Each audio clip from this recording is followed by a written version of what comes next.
নমস্কার বন্ধুরা, আপনাদের সবাইকে সিম্পল অ্যাস্ট্রোলজি চ্যানেলে স্বাগত জানাই। আজকের এই ভিডিওটিতে আমরা মীন রাশির জাতক জাতিকাদের আগামী জুলাই মাসটি কেমন কাটতে চলেছে সেই সম্পর্কে বিস্তারিত আলোচনা করতে চলেছি। তার আগে আমরা দেখে নিই মীন রাশির জাতক জাতিকাদের ক্ষেত্রে জুলাই মাসের গ্রহ সন্নিবেশটি কী হতে চলেছে। মীন রাশির জাতক জাতিকাদের সাপেক্ষে আপনাদের রাশিতে রাহু, রাশির তৃতীয় ঘরে বৃহস্পতি, সপ্তম ঘরে কেতু এবং দ্বাদশ ঘরে শনি মহারাজ গোচর করছেন।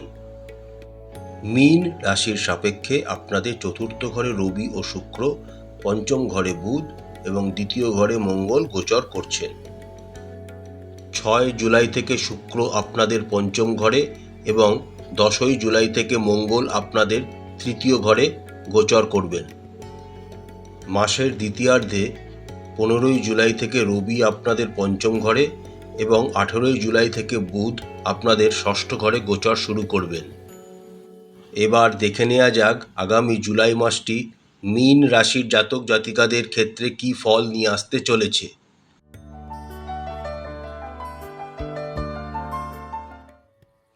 প্রথমে দেখে নেওয়া যাক মীন রাশির জাতক জাতিকাদের জুলাই মাসের কর্মক্ষেত্রের দিকটি। কর্মক্ষেত্রের দৃষ্টিভঙ্গি থেকে দেখলে আগামী মাসটি আপনাদের জন্য মিশ্র ফল বয়ে নিয়ে আসতে চলেছে। আপনাদের রাশি অধিপতি বৃহস্পতি তৃতীয় ঘরে গোচর করছেন এবং তিনি তার দৃষ্টি আপনাদের সপ্তম, নবম এবং একাদশ ভাবকে প্রেরিত করছেন। এর ফলে আপনারা আপনাদের কর্মস্থানে ভালো সাফল্য পাবেন। সহকর্মীরা আপনার পাশে থাকবে এবং আপনাকে বিভিন্ন বিষয়ে সাহায্য করবে। মাসের প্রথমার্ধে রবি ও শুক্র আপনাদের চতুর্থ ঘরে বিরাজমান থাকবেন এবং তাদের সপ্তম দৃষ্টি দ্বারা আপনাদের দশম ঘরকে দেখবেন, যার ফলে আপনারা আপনাদের কর্মস্থানে অগ্রগতি অর্জন করতে সফল হবেন। এই সময় যে সমস্ত মীন রাশির জাতক জাতিকারা চাকরির চেষ্টা করছেন তাদের চাকরি পাওয়ার যোগ তৈরি হয়েছে এবং যারা বর্তমান যে চাকরি করছেন তা ছেড়ে অন্য নতুন কোনো চাকরি জয়েন করতে চাইছেন তাদের জন্যও এটি অনুকূল সময়। যে সমস্ত মীন রাশির জাতক জাতিকারা ব্যবসার সাথে যুক্ত রয়েছেন তাদের মাসের প্রথমার্ধটি খুব ভালো কাটবে, কারণ আপনাদের সপ্তম ঘরের অধিপতি বুধ আপনাদের পঞ্চম ঘরে গোচর করবেন, যার ফলে আপনারা ব্যবসায় সাফল্য অবশ্যই পাবেন। তবে মীন রাশির বর্তমানে 7.5 চলছে এবং শনি মহারাজ বক্রগতি অবস্থানে আপনাদের দ্বাদশ ঘরে গোচর করছেন। তার ফলে আপনাদেরকে কিছু কিছু বিষয়, বিশেষ করে সিদ্ধান্ত গ্রহণের বিষয়ে খুব সচেতন থাকতে হবে। আগামী জুলাই মাসে মীন রাশির জাতক জাতিকাদের অর্থনৈতিক ক্ষেত্রে যথেষ্ট মনোযোগ দিতে হবে, কারণ আপনাদের দ্বাদশ ঘরে শনি মহারাজ বক্রগতি অবস্থায় রয়েছেন এবং আপনাদের 7.5 চলছে, যার ফলে আপনাদের ব্যয় অনেকাংশে বেড়ে যেতে পারে। তবে শনি মহারাজের এই অবস্থান আপনারা যারা ইম্পোর্ট এক্সপোর্ট ব্যবসায় জড়িত আছেন তাদের জন্য খুব ভালো ফল নিয়ে আসবে। এছাড়া আপনারা যদি নিজের জন্মস্থান থেকে দূরে কোথাও গিয়ে চাকরি বা ব্যবসা করে থাকেন তাহলেও আপনাদের জীবনে উন্নতি তিনি দিয়ে থাকবেন। আপনাদের রাশি অধিপতি বৃহস্পতির নবম দৃষ্টি একাদশ ঘরে থাকবে, যার ফলে আপনাদের দৈনন্দিন জীবনের যে অর্থ দরকার তিনি তা সরবরাহ সবসময় করে যাবেন। তবে মাসের দ্বিতীয়ার্ধে যখন আপনাদের সপ্তম ঘরের অধিপতি বুধ ষষ্ঠ ঘরে গোচর করে যাবেন তখন আপনাদেরকে ব্যয়ের দিকটা আরও বেশি করে নজর দিতে হবে। আগামী মাসটি মীন রাশির জাতক জাতিকাদের স্বাস্থ্যের ক্ষেত্রে বিশেষ মনোযোগ দেওয়া প্রয়োজন হবে। শনি মহারাজের দ্বাদশ ঘরে অবস্থান এবং শনি মহারাজের তৃতীয় দৃষ্টি মঙ্গলের ওপর পতিত হওয়ার জন্য আপনাদের স্বাস্থ্য খুব একটা ভালো যাবে না।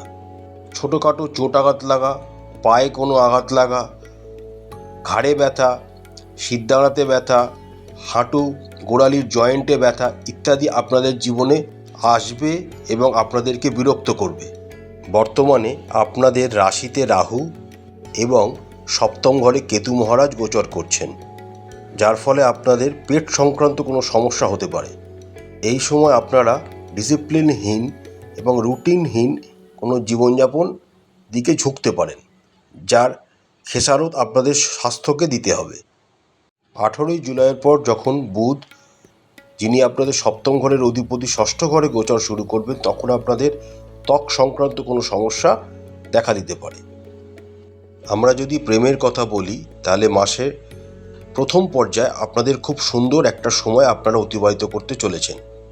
আপনাদের সপ্তম ঘরের অধিপতি বুধ মাসের প্রথমার্ধে আপনাদের পঞ্চম ঘরে গোচর করবেন, যার ফলে আপনাদের দুজনের মধ্যে রোম্যান্টিকতা বাড়বে এবং আপনাদের দুজনের মধ্যে কমিউনিকেশন আরও সুদৃঢ় হবে।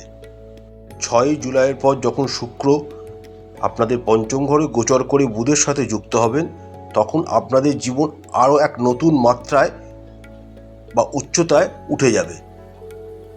18ই জুলাইয়ের পর যখন বুধ আপনাদের ষষ্ঠ ঘরে গোচর করে যাবেন, তখন থেকে আপনাদের সম্পর্কে টুকটাক ঝামেলা আসতে পারে, কিন্তু আপনাদের রাশির অধিপতি বৃহস্পতি তৃতীয় ঘরে বসে থেকে আপনাদের ভাগ্যস্থান অর্থাৎ নবম ঘরকে তার সপ্তম দৃষ্টি দ্বারা আলোকিত করবেন, যার ফলে এইসব সমস্যাগুলি আপনাদের জীবন থেকে কেটে যাবে। আমরা যদি বিবাহিতদের কথা বলি, তাহলে সারা মাস জুড়ে আপনাদের রাশিতে রাহু এবং সপ্তম ঘরে কেতু মহারাজ গোচর করবেন। তাই এই সময় আপনাদের জীবনসঙ্গীর শরীর স্বাস্থ্যের ব্যাপারে সচেতন থাকতে হবে।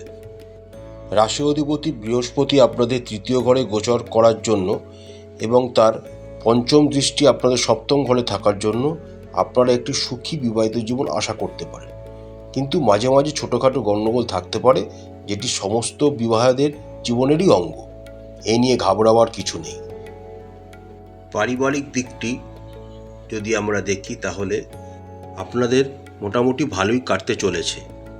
দ্বাদশ ঘরে শনির তৃতীয় দৃষ্টি মঙ্গলের উপর পড়ার জন্য পারিবারিক কিছু অশান্তি হতে পারে, কিন্তু সেটা খুব সাময়িক হবে, তা সহজেই মিটে যাবে। আপনাদের চতুর্থ ঘরের অধিপতি বুধ পঞ্চম ঘরে গোচর করার জন্য আপনাদের ছোট ভাই বোনের সাথে খুব ভালো সম্পর্ক থাকবে। আপনাদের চতুর্থ গৃহে রবি ও শুক্র গোচর করার জন্য আপনাদের পারিবারিক সম্মান ও সম্পদ বৃদ্ধি হওয়ার যোগ দেখা যাচ্ছে। মাসের প্রথমার্ধে আপনাদের দ্বিতীয় ঘরে মঙ্গল গোচর করবেন এবং তার উপর শনি মহারাজের দৃষ্টি থাকার জন্য এই সময় কাউকে আপনারা অসম্মানজনক কথাবার্তা বা কুকথা বলবেন না, না হলে সম্পর্কের অবনতি হতে পারে। মঙ্গল যখন মাসের দ্বিতীয়ার্ধে আপনাদের তৃতীয় ঘরে গোচর করে যাবে, তখন থেকে আপনাদের পারিবারিক পরাক্রম বৃদ্ধি পাবে। প্রতিকার স্বরূপ আপনারা রাশি অধিপতি বৃহস্পতির বীজ মন্ত্র 108 বার করে জপ করবেন। প্রত্যেক দিন সন্ধ্যাবেলা হনুমান চালিসা পাঠ করবেন এবং যদি সম্ভব হয় শ্রী বজরং বাণ পাঠ করবেন এবং ব্রাহ্মণ ছাত্রছাত্রীদের খাদ্য ও বস্ত্র উপহার হিসাবে প্রদান করবেন। আশা করছি বন্ধুরা, আগামী জুলাই মাসটি মীন রাশির জাতক জাতিকাদের খুব ভালো কাটবে। মা তারা আপনাদের সবাইকার মঙ্গল করুন। আমাদের চ্যানেলটি ভালো লাগলে লাইক করবেন, শেয়ার করবেন, সাবস্ক্রাইব করবেন। নমস্কার।